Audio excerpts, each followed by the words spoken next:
दोस्तों, real estate investment में investment analysis क्या है। अब आप सोच रहे होंगे कि जब भी हम रियल एस्टेट में इन्वेस्ट करते हैं तो हर कोई इतना तो एनालाइज करता ही है कि वो प्रॉपर्टी सही है, खरीदने लायक के नहीं है।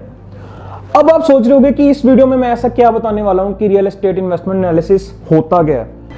मैं आपको बेसिकली बता देता हूं कि रियल एस्टेट इन्वेस्टमेंट एनालिसिस हम करते क्यों हैं। तो जनरली क्या होता है कि आपके परिवार में या आपके ही फैमिली के नोन में कोई ना कोई ऐसे लोग होंगे जिनके बारे में आपने ये बात सुनी होगी कि यार मैंने इस प्रॉपर्टी में गलती से इन्वेस्ट कर दिया, मुझे नहीं करना चाहिए था।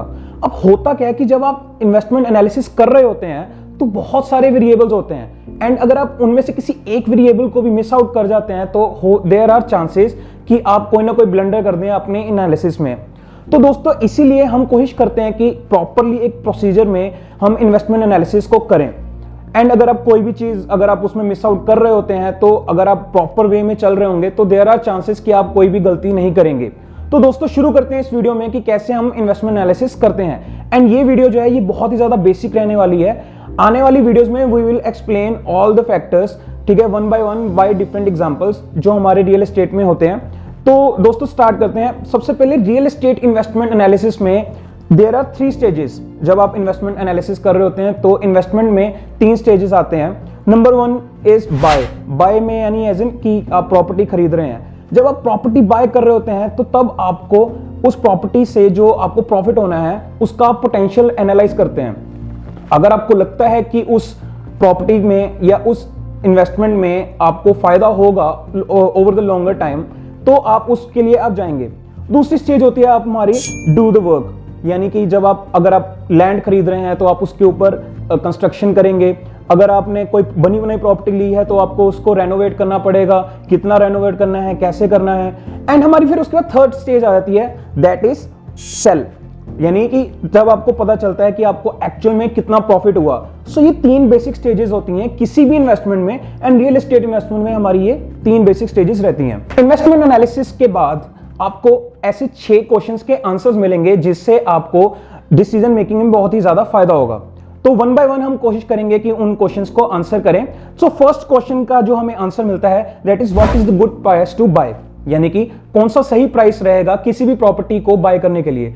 जनरली होता क्या है कि हम प्रॉपर्टीज हमें पसंद आ जाती हैं, हमें इन्वेस्टमेंट जो अपॉर्चुनिटीज हैं वो पसंद आ जाती हैं, लेकिन हम उसको ओवर प्राइस पे बाय कर लेते हैं, जिससे होता क्या है या तो हमें लॉसेस होते हैं या हमें बहुत ही कम प्रॉफिट होता है, यानी कि उसका आरओआई जो है वो बहुत कम रहता है। सेकंड क्वेश्चन है व्हाट टू फिक्स और बिल्ड, यानी कि जब आपने वो प्रॉपर्टी या जब आपने वो रियल एस्टेट पे जब इन्वेस्ट कर दिया तो उसके बाद आपको कितना उस पर रेनोवेट करना है, क्या रेनोवेट करना है, किन किन चीजों पे स्पेंड करना है। इनके आंसर्स आपको तभी मिलेंगे जब आप प्रॉपर्ली एनालाइज करके बैठे होंगे एंड मैं उसमें कैसे उसको बजट को एलोकेट करूंगा। थर्ड क्वेश्चन इज फंडिंग कैसे होगी। अब आपको जब पता लग गया है कि आपकी प्रॉपर्टी की कितनी वर्थ है, आप प्रॉपर्टी कितने मार्जिन पे आप सेल कर पाएंगे, आप रियल एस्टेट के थ्रू कितना अर्न कर पाएंगे, कितना रेंट के थ्रू अर्न कर पाएंगे, जब आपको इन सारे फैक्टर्स के आंसर्स पता होंगे तो फिर उसके बाद आप एक ये डिसीजन भी ले पाएंगे कि आपको कैसे अपनी जो फंडिंग है यानी कैसे आपको अपने कैश को एलोकेट करना है। अब आप इसको ध्यान से समझें, है क्या कि अगर आपके पास कैश ज्यादा है तो आपको कितना ही लगाना है, उसमें कितना आपको लोन लेना है। जब आपको इन सब क्वेश्चंस के आंसर्स होंगे तो उसके बाद आप फंडिंग को, अपने कैश फ्लो को बहुत ही अच्छे से मेंटेन कर पाएंगे। Fourth question, are the rents high enough. तो जनरली होता क्या है कि बहुत से केसेस में मैंने ऐसे देखा है कि लोग बहुत ही लोअर स्ट्रेटा एरिया में, लोअर एरिया में बहुत ही ज्यादा अच्छे से रेनोवेट कर देते हैं, बिल्डिंग्स पे काफी ज्यादा स्पेंड कर देते हैं विदाउट थिंकिंग कि वहां के लोग उस एरिया में इतना पे करना चाहते हैं या नहीं। ये बहुत बार देखा है हमने एंड हमें कोशिश करनी होती है कि अगर ऐसे से एरियाज हैं तो हमें जो है उसी हिसाब से ही रेनोवेट करना है। अगर आपके रेंट्स वहां पे लोअर ही हैं तो आपको जो कंस्ट्रक्शन है वो भी आपको लोअर रेंट पे ही रखनी चाहिए सो दैट कि आपका जो प्रॉफिट है वो मैक्सिमाइज हो सके। बट जनरली लोग ऐसे करते नहीं हैं, लोग इन फैक्टर्स को तो स्पेशली सोचते नहीं है। तो अगर आप इन्वेस्टमेंट एनालिसिस कर रहे होंगे तो आपको इस क्वेश्चन का आंसर बहुत ही इजीली मिलेगा।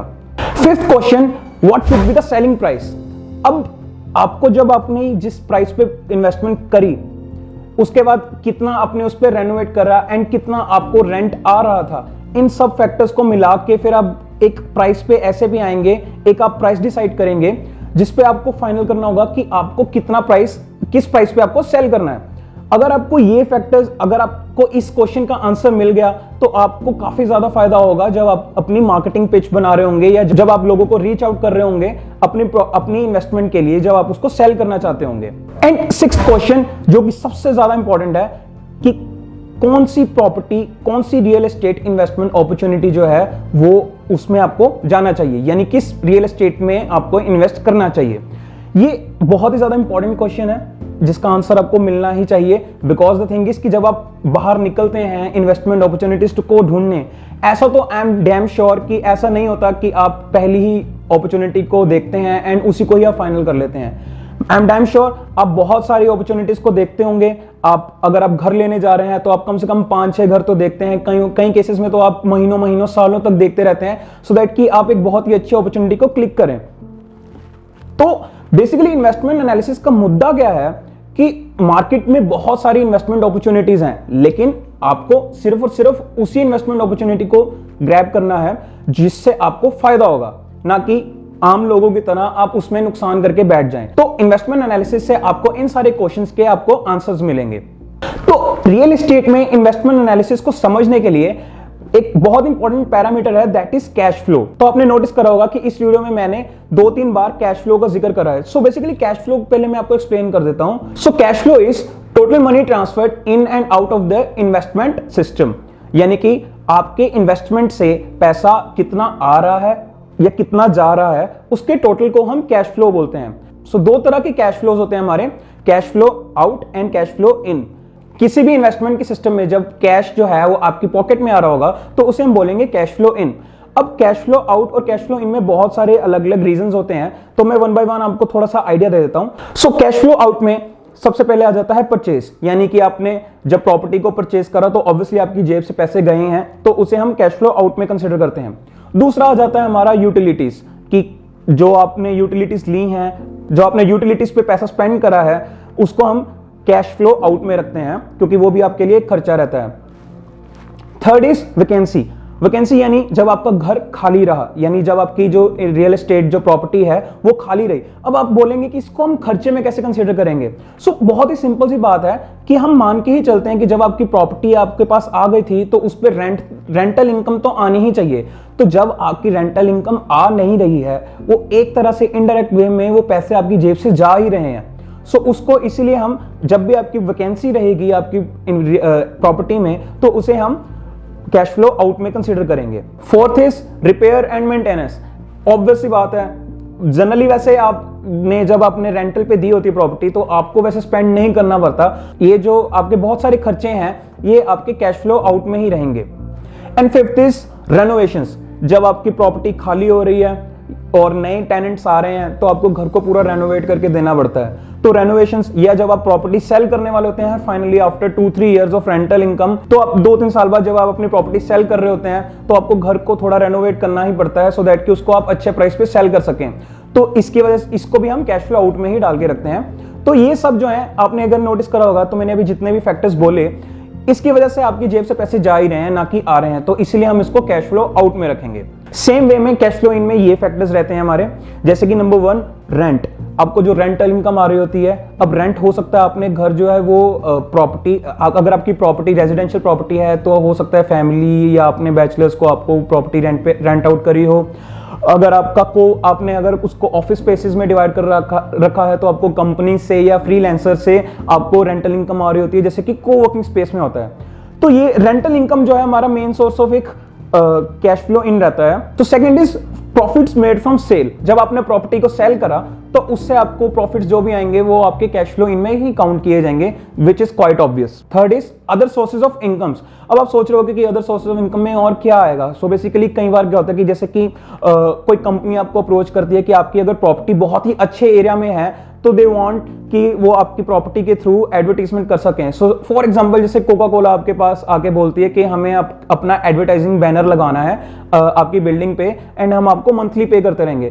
तो अगर ऐसी कोई अपॉर्चुनिटी मिलती है या कोई सॉफ्ट ड्रिंक कंपनी आपको ये बोलती है कि हमें वेंडिंग मशीन लगानी है आपकी प्रॉपर्टी के बाहर, तो या कोई एटीएम कंपनी आके आपको, कोई बैंकिंग कंपनी आके आपको बोलती है कि हमें बैंक अपना एटीएम लगाना है आपकी प्रॉपर्टी के बाहर। सो बेसिकली ऐसे अलग अलग सोर्सेज ऑफ इनकम भी है जो डिपेंड करता है कि आपकी कैसी रियल एस्टेट है, एंड उस बेसिस पे आपको अदर सोर्सेज ऑफ इनकम भी मिल जाते हैं। सो बेसिकली ये है हमारे कैश फ्लो इन के different ways. So real estate investment में आपको अपना जो कैश फ्लो है वो पॉजिटिव रखना होता है। तो कैश फ्लो पॉजिटिव का मतलब कैश फ्लो इन माइनस कैश फ्लो आउट। तो अगर वो वैल्यू पॉजिटिव आ रही है तो उसको हम बोलेंगे कैश फ्लो पॉजिटिव है आपका, एंड अगर वो वैल्यू नेगेटिव आती है तो दैट विच मींस कि आपका खर्चा ज्यादा हो रहा है इनकम के बजाय, तो उसको हम कैश फ्लो नेगेटिव बोलेंगे। तो रियल एस्टेट इन्वेस्टमेंट में हम सिर्फ कोशिश करते हैं कि जो हमारा कैश फ्लो है वो पॉजिटिव आए, जिसके बेसिस पे फिर हम ये डिसीजन लेते हैं कि हाँ ये प्रॉपर्टी जो है या ये जो रियल एस्टेट इन्वेस्टमेंट अपॉर्चुनिटी है ये वर्थ इट है। सो अगर इन्वेस्टमेंट एनालिसिस को अगर मैं इन नटशेल बताऊं तो investment analysis is all about analysing cash flow in and cash flow out and all the factors that affect them. तो आई होप दोस्तों आपको इस वीडियो में बेसिक्स ऑफ इन्वेस्टमेंट एनालिसिस समझ आ गए होंगे। अब अगर कोई भी डाउट्स हैं तो आप कमेंट सेक्शन में मेरे को आप बता सकते हैं। मैं कोशिश करूंगा कि मेरी जो आने वाली वीडियोस होंगी उनमें मैं आपको एग्जांपल्स के थ्रू एक्सप्लेन कर सकूं कि इन्वेस्टमेंट एनालिसिस हम करते कैसे हैं। इस वीडियो में हमने सिर्फ ये बताया कि बेसिक इन्वेस्टमेंट एनालिसिस होता क्या है। दोस्तों अगर आप अभी भी ये सोच रहे हैं कि इन्वेस्टमेंट एनालिसिस तो हर कोई करता है, तो मैं आपको अभी भी बता दूं कि बहुत सारे लोग जो हैं वो सिर्फ कुछ फैक्टर्स को कंसीडर करते हैं एंड कुछ फैक्टर्स को वो निग्लेक्ट कर देते हैं, जिनकी वजह से आपके जो इन्वेस्टमेंट के गलत होने के जो चांसेस हैं वो बहुत ज्यादा बढ़ जाते हैं। तो हम वन बाय वन अगर स्ट्रक्चर्ड वे में इन्वेस्टमेंट एनालिसिस करेंगे तो आपको बहुत ही ज्यादा फायदा होगा। तो दोस्तों मैं अपनी आने वाली वीडियोस में मैं आपको बताता रहूंगा कि कैसे इन्वेस्टमेंट एनालिसिस किया जाता है। तो मेक श्योर आप इस चैनल को सब्सक्राइब करें एंड बेल आइकन को जरूर दबाएं। Thank you.